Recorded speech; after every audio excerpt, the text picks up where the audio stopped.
Ана видео түсірсін. Камерама? Иә, тікелей эфир. Басталды ма? Иә. Басталды ма? Иә, қосылды. Иә, қосылды. Ассалаумағалейкум, құрметті көпшілік. Бүгін біз Шымкент қаласы мәжіліс және мәслихат сайлауына түсіп отырған үміткерлердің өзінің айтары бар. Себебі өздеріңіз көріп отырғандарыңыздай Қазақстан аумағында партия атынан түсіп отырған үміткерлер партияның күштерін, әкімшілік ресурстарын пайдаланып артықшылықтар алып отыр. Оның ішінде мысалы түрлі лауазымдар басшылар бар. Солар мысалы жаңағы өзін-өзі ұсынған үміткерлердің жолын кесіп, түрлі заңбұзушылық әрекеттер болып жатыр.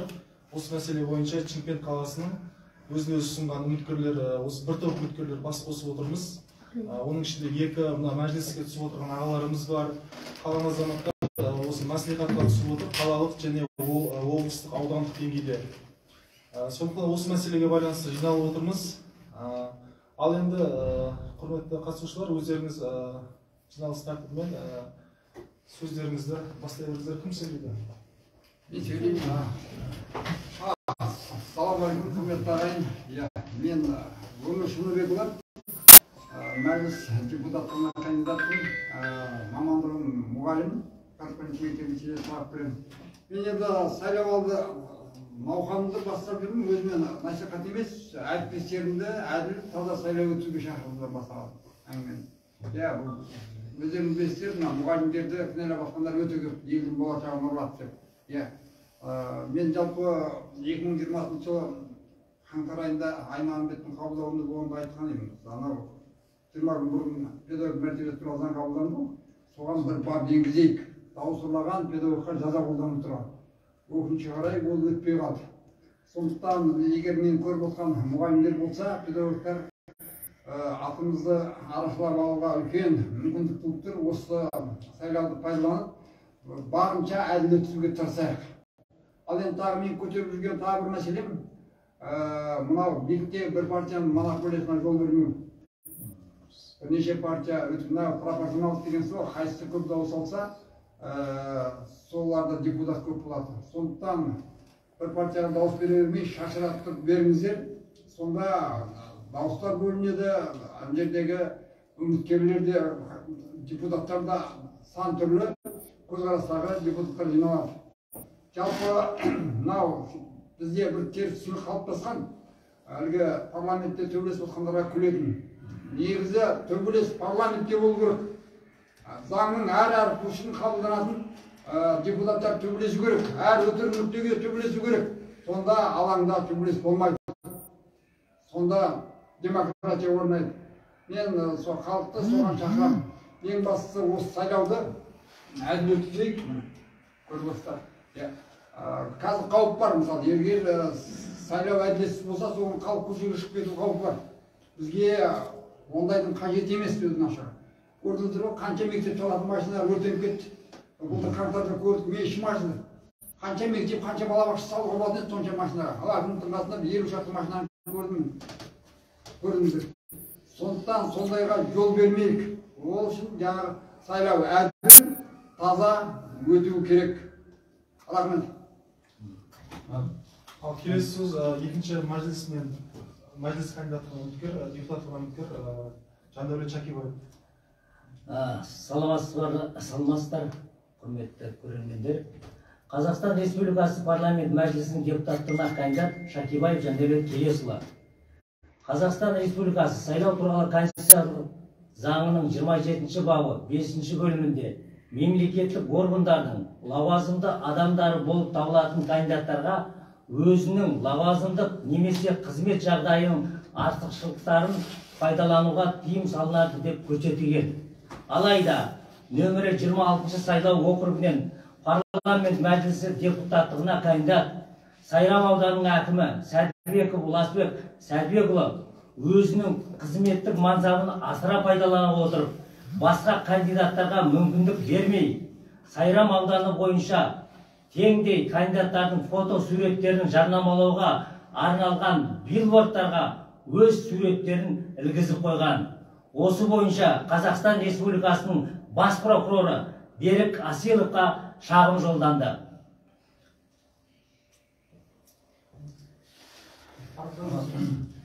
Мен Жарқынбек Сейтімбет, мына Шымкент қаласы 4-ші сайлау округінен депутаттыққа үміткер болып түсіп жатырмын. Мына бүгінгі көтеріліп отырған мәселе өте өзекті. Бірінші мәселеміз қазір сайлаудың адал, әділ өтуін айтып жатырмыз. Мен де өмір айтып жүремін. Сайлау адал, әділ өтпеген қоғамда еш уақытта адал қоғам болмайды.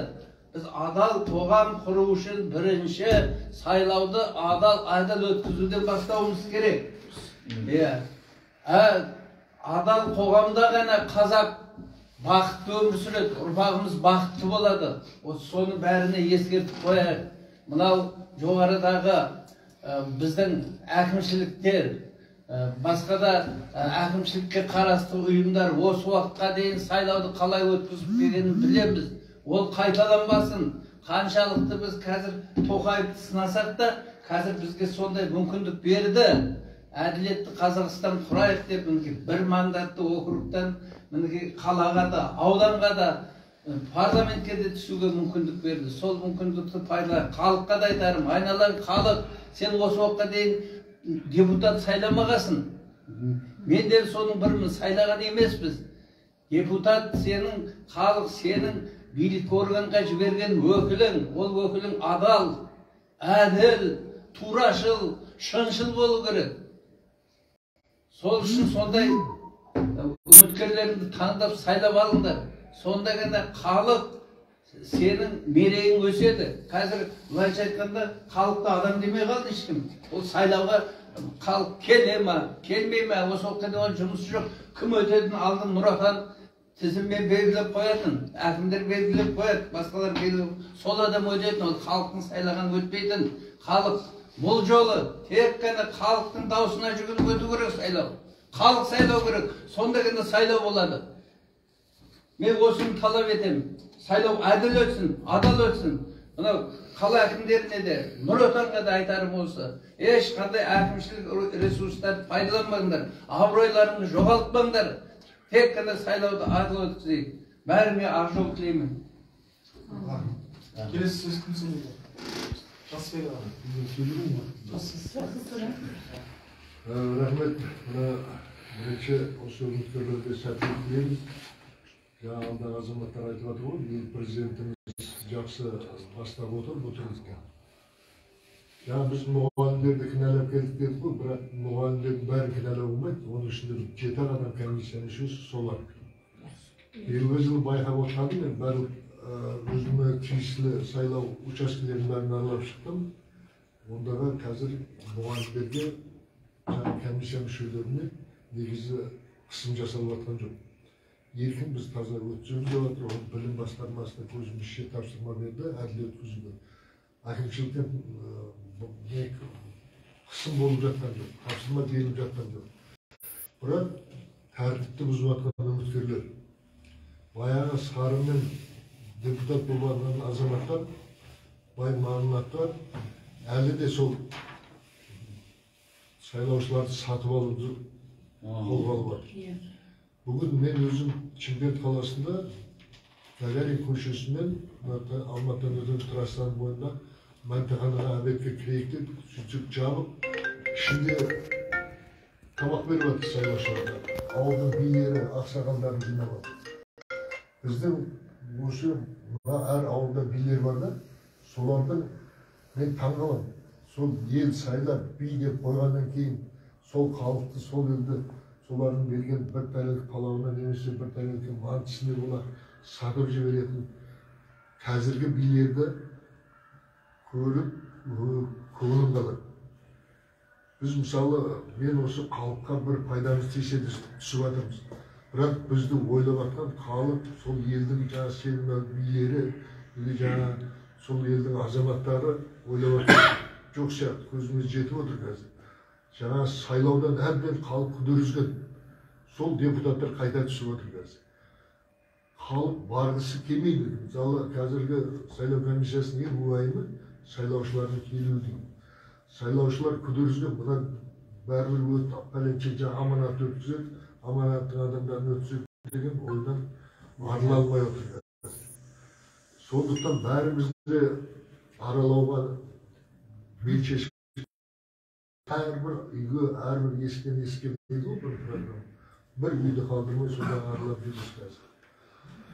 Енді халықты қалай оятудың жолын білмеймін. Енді шашақ сол елдің аманатын көтереміз деп бәріміз бір қызметке бармаймыз ол жерге. Сол елдің сенімін сол жаңағыдегі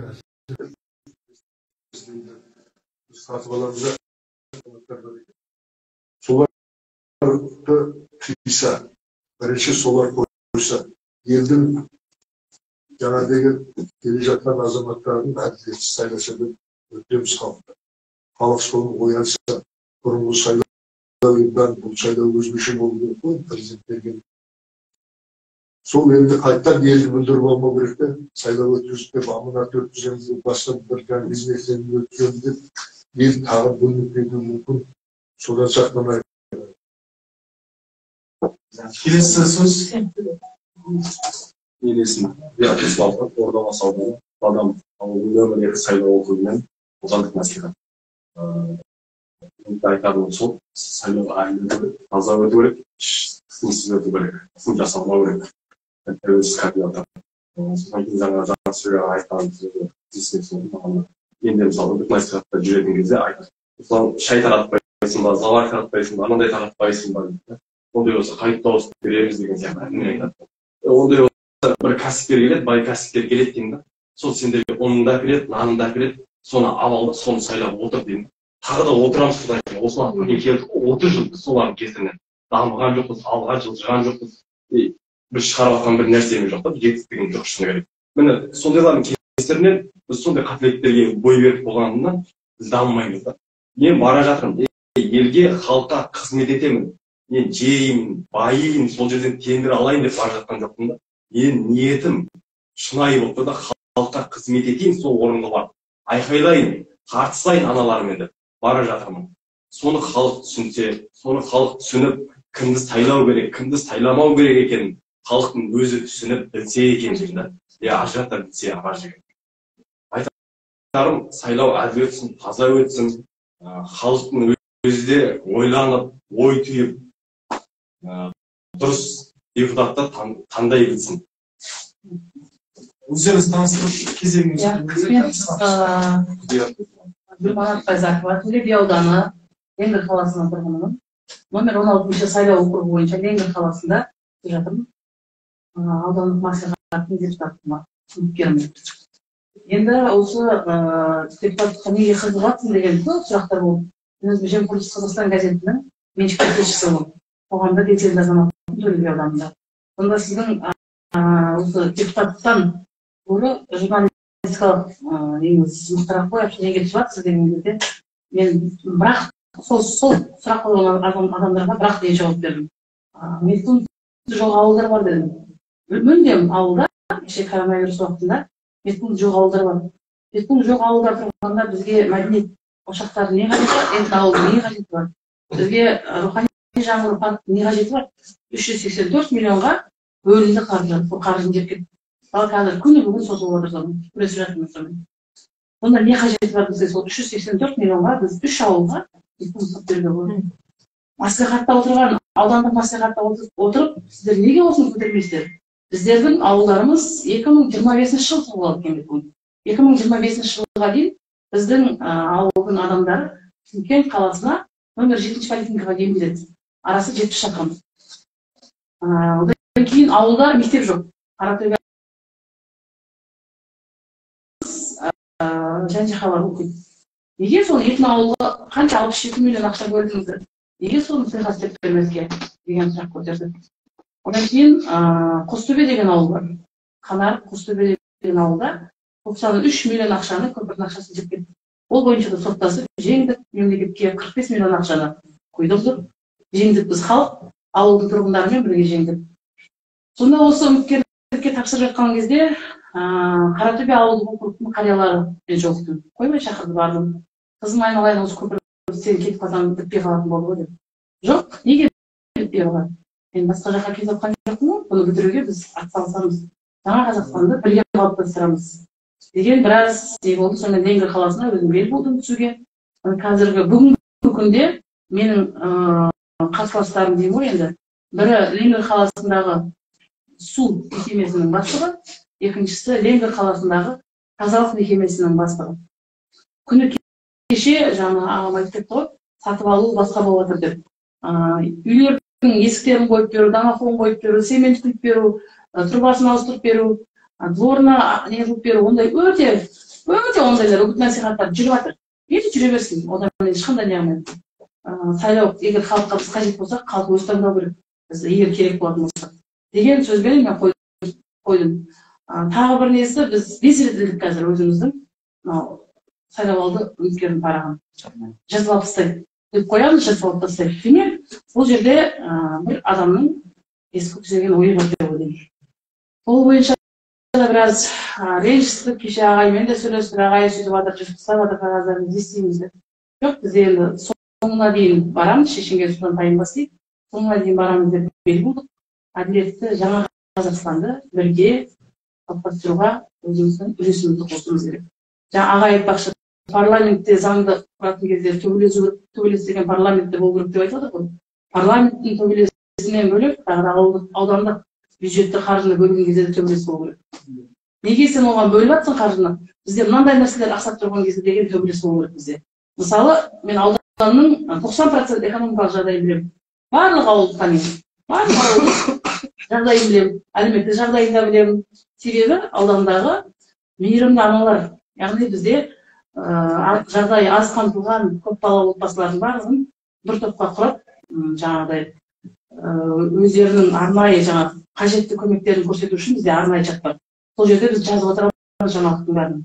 Сол сияқты ауылдың барлық ағай айтпақшы қимылдаған тасына жинесіп отырамыз. Міне біз құру үшін жаңа Қазақстанды бірге заңды, әділетті түрде құруымыз керек. Жаңа Қазақстанды құруда мен өзімнің бар күшімді салып деп есептеймін. Прокуратура бермеді анау суреттерді бердік кеше. Ал енді анау таратуда заңсыз онда. Менде арнайы запистер бар, бағана сізге айтып тыңдаттым ғой жерде. Запистер бар, домофон істеп береміз, есік қойып береміз. Шынбек Айдос, Садақаналдың бастығы. Кейін Мауленов Жанғали, Леңгір тазалық. Кеше күні қар жауып жатқан кезде, қар тазаланбады ғой көшенің басы кезде. Неге қар тазаланбайды десе, бізде инерттік материал жоқ дейді. Біз қала әкіміне беріп қойдық дейді. Барып складын барып көрсек, бір тоннаға жетер-жетпес тұжада болды. Леңгір қалаға ол өте минус нәрсе. Сондай нәрселердің бәрін көріп, енді жанымыз ашиды қалаға. Нақты істеп жатқан, көлемдер істеп жатқан нәрселер жоқ. Енді сайлау басталған кезде біз нан істейміз деген бар, чересчур өтірік ол. Бір айдың ішінде оны істеп қойып өтірген ол. Тендер алып, әкімдер тәуелді мекемелер басшылары депутат болу керек. Түркістан қаласы Қазығұрт ауданы 4-ші сайлау округі бойынша Молда Сапаров Әлбек Ықтимайұлы. Мен 4-ші сайлау округі бойынша түсіп жатырмын. Бізде енді қазір үгіт насихат жұмыстары басталғаннан кейін көптеп халықтың арасында түсіп жатыр ғой. Сол кезде халықтың арасындағы бәрін қоятын сұрақтары, біз саған дауыс береміз ғой, бірақ біздің дауыс есептеле ма деген күмән, халықтың өзінде сондай күмән бар. Әділ сайлау болады ма? Иә, біз саған дауыс береміз, бірақ ертең біз дауысымыз санала ма саған? Сен лучше сол сайлау үйінді ұсташы. Біз сенің сайлау үйінді ұсташы сен. Біз бияқа саған дауыс береміз деген сияқты халықта күмән үрейі бар. Тағы бір жас бір өзіммен замандас бір адам бар еді, ол айтады, Айбек осы жерде 100 адам болсақ, соның 50 мектепте істейді. Оларға ертең мектептен қысым болмай ма оларға? Біз сенің сен халықта адамсың, көріп тұрмыз, сен жұмыстарыңды білеміз, сен тайып саған берсек ертең біздің үйдегілерге қысым жасап, бізді қинал қалмаймыз ба деген сияқты халықта үрейі бар. Мен осы кісілердің бәрін айтып отқан сөздерді өз жеріне қосамын. Сайлау әділ өту керек, таза өту керек, және барын соған күш салу керек. Дауыс ұрлау деген халықтың ішінде үрей. Ол жаңа Қазақстанды қалай көреді? Жаңа Қазақстан осы әділ сайлаудан басталады. Егер біз әділ сайлау жасасақ, онда халық көреді, өзінің таңдаған адамдар әділ сайланып жатса. Ертең халық та талап ете алады ол нәрселерді. Сол үшін әділ сайлау болуын үгіттеймін. келесі өздеріңіз таныстырып сөйлеңіздер. Мен Сүбай Масар, Шымкент қаласы бойынша 9-шы блоктан әскерге тапсырылатын. Енді өте ауылдың насихат бастағанда плакат кішкесе іліп жатқан жоқпыз. Оны қазір жарнаманы әлі ақшадай бөлінген жоқпыз. Сондықтан өзі ақшамызға әлі істететін ақшамыз жоқ. Содан халықпен бетпе-бет жолығып, түсіндіру жұмыстары жүріп жатыр. Айтып жатыр ғой, мынау халықтың көбісі ойлайды, бұрынғыдай сатып алған аманатқа беріп қойды. Сол енді халыққа да айтарым, мынау дауыс бердім деп үйде жатпай, әркім өз дауысын өзі қорғаса. Жоқ дегенде бір 5-6 адамның бар, бақылаушылардың или сол жерде сайлаудың несін хабарын біліп қойса, сонда олар да сәл ойланады. Бізге уақытымен ертайымызды қалалық округ сайлау округына депутаттыққа кандидат болып тіркелдім. Бізде де сол қазір агитация жүріп жатыр. Бізде менің өз округімде 3 партия бар да. Аманаттан барлық мектепке бар. Зелен болып, жақсы болып. Барлық мектеп 49-ға 48-ге дейін жаңа. Ал маған халықпен кездесуге қазір негізі маған қазіргі пішсән сол жолдың шетінде айлығы 86 ел жиналған жолы өзіміз бар ұшақ ақсақал келді. Сонда онда өзіміз ағалашып жүріп халықты жинаймыз, бізге залды беріңдер. Олар бергісі келмей, негізі графика көп болған. Ал неге аманат даже балабақша дейді ғой, балабақшаға шейін бардық да, поликлиникаға бардық. Сондықтан біз көшемен көше халықпен кездестік. Жаңағы Айбектің айтқаны рас, халықтың өзі айтып отыр, біз нақыл береміз.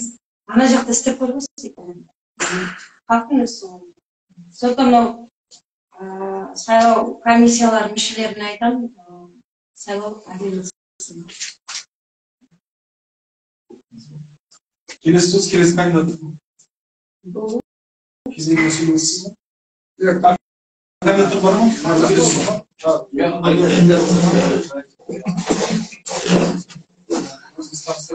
Мен Тағайбектің Дәулет Маратұлы, Шымкент қаласы Абай ауданы номер 2 сайлауға үміткермін, депутатқа үміткермін. Яғни қаламызда көптеген мәселелер болып жатыр, арандашылық болып жатыр, сайлау әділ өтсін. Яғни көп дүниесі көп азаматтар сайлауды әділ өткізбей жатыр. Өзінің қаражатын жұмсап, ауыл комиссия мүшелерін сатып алып жатыр. Сол сияқты мәселе өте көп. Сондықтан барша азаматтарға, елімізге, еліміздің президентіне, мынау сайлау комиссия мүшелеріне сайлау әділ өтіп, мынау елімізді дамытуға бірлесе атсалысайық. Назарларыңызға рахмет. Кандидаттар қалды ма болса? Жоқ, болды. Қазір мына жерде 10 кандидат келген, үміткерлер келген. Қазір мына үміткерлер біраз өзінің ойын пікірін айтты да, мен қазір жазып жатырмын. Сонда мен тағы да айтайын, үміткерлер арасында сайлауға адал өтетініне әлі сенімсіздік бар. Біз осы сенімсіздіктен арылуымыз керек. Жаңа қарындасымыз айтып кетті. Жаңа Қазақстан адал сайлаудан басталады. Біз сол жаңа Қазақстан, президенттің жаңа айтып отқан жаңа Қазақстан, әділ Қазақстан бізде қолдаймыз. Жаңа өздерің айтқандай, әділ Қазақстанда адал, әділ сайлаудан бастайық. Дұрыс па? Дұрыс. Айтылары адал, әділ сайлаудан бастайық. Екінші, мына тағы да жетістік, мына комиссия мүшелері неде сәл күдік бар. Сіздер комиссия мүшелері әгер естіп отырғандарыңыз болса, мына қалалық округтық сайлау комиссиясының төрағасы Қайырғали, әгер де сен де тыңдап отырсаң, мынау бүкіл Шымкент қаласы аумақтық сайлау комиссияларына, учаскелік сайлау комиссияларына, осы мына Шымкент қаласынан, ауданнан жаңа түсіп жатқан үміткерлердің ұсынысын тыңдаңдар. Соны қабылдаңдар. Мынау сайлаудың адал өтетініне сенімсіздік болмасын. Біз соны мына үміткерлер атынан сұраймыз. Екінші тағы бір нәрсе түсті, жаңағы мен де оны естігем, жаңа ауыл билерін, ауылдағы жаңағы мынау орамның сондай қазір орамның да бір басшыларын сайлауға деді. Сондайларды шақырып, қазір осы жерде кандидаттардан естіген, шақырып шай беріп жатыр екен. Ондайға алданбаңдар. Bir şay үшін арыларыңды, намыстарыңды, халықтың даусын сатып қалыңдар. Мына сайлауды бәріміз жабылып бірге адал, әділ өткізейік. Мына сайлау халыққа қызмет ететін азаматтар өтсін. Мына сайлау ол депутат болу, атақ, даңқ, мансап болмасын. Жеке басына, қара басына пайдаланамын деп депутат болмасын. Тек халқына адал, әділ қызмет етемін деген азаматтар барсын. Сонда ғана біз адал, әділетті жаңа Қазақстанды құрамыз. Менің ойым осы. Мен жаңа өзінің сөзінде дәлелін бір тыңдатып жіберейін бір дауысты. Жоқ, ұзақ емес.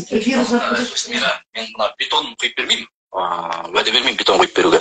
Ал бірақ жаңа есігіне жаңағы не бар ғой, кодовый несін салмауға несін қойып тастайын. Оны қойып беремін. Қанша есік болса да барып алып істеп тастаймын. Ал бірақ мына бетон құйып бер дегеннің ренжімесін, бетон құя алмаймын. Қазір де құюдың ол қажеті жоқ та. Жда не қылатын болса, о жаздың күні күн жылаған кезде құйып бер десе құйып беремін. Ал ертең действительно өте алмай қалсам, кодовый замок есіктің бәрін жұлып кетіп қаламын деймін. Әкпетпеймін, сол жерде қалады. Ешқандай не жоқ. Уайымдамаңдар. Дөрепше, бірінші мәселе осы судың мәселесін шешіп береміз. Өйткені бұл сала маған алыс емес. Коммуналдық сала болғаннан кейін бірінші жұмыс жасап жатқанымыз осы мәселе. Мен жұмысқа келгеннен бері тек қана осы вопроспен айналысып жатырмын. Құдай қаласа, келгенімізден бері атқарылып жатқан жұмысымыз жетерлік. Оны бірі сол көктерек су қоймасына фильтрация салу жұмысына атсалыстық. Құдай қаласа, оны соғылып жатыр қазіргі таңда 2023 биыл жаз айына дейін қолданысқа беріледі. Соны басы қасында өзім жүріп, до конца бітіріп, таза су ішуіне ықпал жасаймын. Байзақова, Гүлбенет, мынаны сотқа беріп, олар жаңағы су водоканалдың бастығы ғой, Ленгірлер. Олай уәде беруге сайлаушыларға ол кандидат кезінде болмайды. Ол үлкен, ол заң бұзушылық сайлаушылар. Жаңағы тағы біреуі бір-бірде тамақпен орнатып береді. Ол кім ол? Ленгір тазалықтың басшысы. Ленгір тазалықтың басшысы өткен, оның деді заңға қайшы. Екеуінде шығарып тастау керек кандидаттар. Өйтіп сайлаушыларға қызмет пайдаланып уәде беруге болмайды. Сайлаушылар сатып алды. Сайлаушылар сатып алды. Ең қауіпті нәрсе мемлекет үшін халықтың билікке сенімінің жоғалуы. Ағайындар солан билік басында оқығанда ойландыру керек. Халық билікке сенбесе, ол мемлекеттің тұрақты болмай еш уақытта. Сондықтан ойланыңыздар. Сонымен қорытындыласақ, көпшілік бүгін осы тәуелсіз өзін-өзі кандидаттардың бас қосу жиыны болып өтті. Енді бұл жиында әр өзін-өзі кандидаттар өзінің жан айқайын жеткізді деп есептеймін. Енді орталық сайлау комиссиясы бар, президент әкімшілігі бар, президент Тоқаев бәрі бір шара қабылдайды деп сенімдеміз. Енді мәселе қазіргі байқаушылардың да байқаушы мандатын алуға қиын болып отыр. Себебі көптеген қоғамдық ұйымдарды қазір мемлекеттік тіркеуден санаулы ғана ұйымдар өтті. Мұқалмасы өтіп жатыр деп естідік, одан кейін хақ, еркін қанат ұйымдар ғана өткен. Бақылаушылардың да мандат алу проблемасы бұл жерде үлкен өзекті жағдай болып тұр. Тек қана тәуелсіз кандидаттар сенімді өкілдер арқылы ғана жұмыс жасауға мәжбүр. Ертең бұл сенімді өкілдердің күшін жоюы мүмкін. Сондай біздің күдігіміз бар. Сондықтан байқаушы мандатын алуда бізде қиын. Сондықтан негізі биыл аккредитация деген нәрсені ойлап тапты. Оның өзін сайлауда әділ әрі ашық өткізуге үлкен соққы болды. Сол нәрсені біз ескертеміз. Алдағы уақытта қоғамдық ұйымдар осы аккредиттеуден өтуге барынша күш салу керек. Жаңағы бір аймақта тіркелмегесінде мысалы өткізбейді. Басқа облыста тіркелген қоғамдық ұйымда осы Шымкентте тіркелмеген үшін өткізбейді. Өйткені әркім территориясы бар деп. Негізі әділетті тіркелсе болды емес пе? Өйткені Қазақстан Республикасы біртұтас қой. Сондай болмайтын кедергілермен өткізбей жатыр. Одан кейін жаңағы байқаушы деген сөз болу керек дейді, бақылаушы деген сөз бірдей ғой негізі мағынасы. Сондай мәдежелі кедергілер бар. Сондықтан байқаушы болуға шақырамын. Сайлаудың әділ өтуіне байқаушылар өздеріңіз үлестеріңізді қосыңыздар, жатпаңыздар. барынша осы мемлекетте заң үстемдігін қалыптастыру үшін бар күштеріңізді салыңыздар. Мен тағы бір қоса кететін, ерте сайлау күні мен естіп жатырмын, байқаушылар бейнежазбаға түсіреді. Соны қазір естіп жатырмын, орыннан отырып қана түсіруге рұқсат деп. Жоқ, ондай емес. Мен өзім халықаралық бақылаушылардың статусым бар. 7-8 мемлекетте сайлауға қатысқанмын.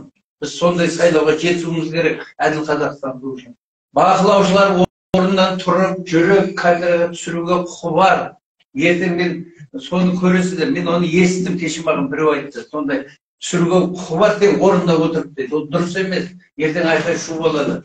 Мен қазір бір сайлау учаскесін президент сайлауында сотқа беріп жатырмын. Соттатамын оны жаңағы сайлау учаскесінің төрағасын. Қылмыстық іспен беріп жатырмын, әлі біткен жоқ. Сотталып кетпеңдер сайлау учаскесінің төрағалары. Кедергі жасамаңдар сайлаудың әлі өтуіне. Жақсы, сауалыңыздар осымен жиынымызды аяқтаймыз. Әділ сайлау өткізуге барша Қазақстан халқын шақырамын. Заңның үстемдігін сақтауда тырысыңыздар барынша. Диванда жатпай шығып әділ сайлаудың өтуін талап етіңіздер бәріңіз. Дауыстарыңызды ұмытпаңыздар, байқаушы болыңыздар.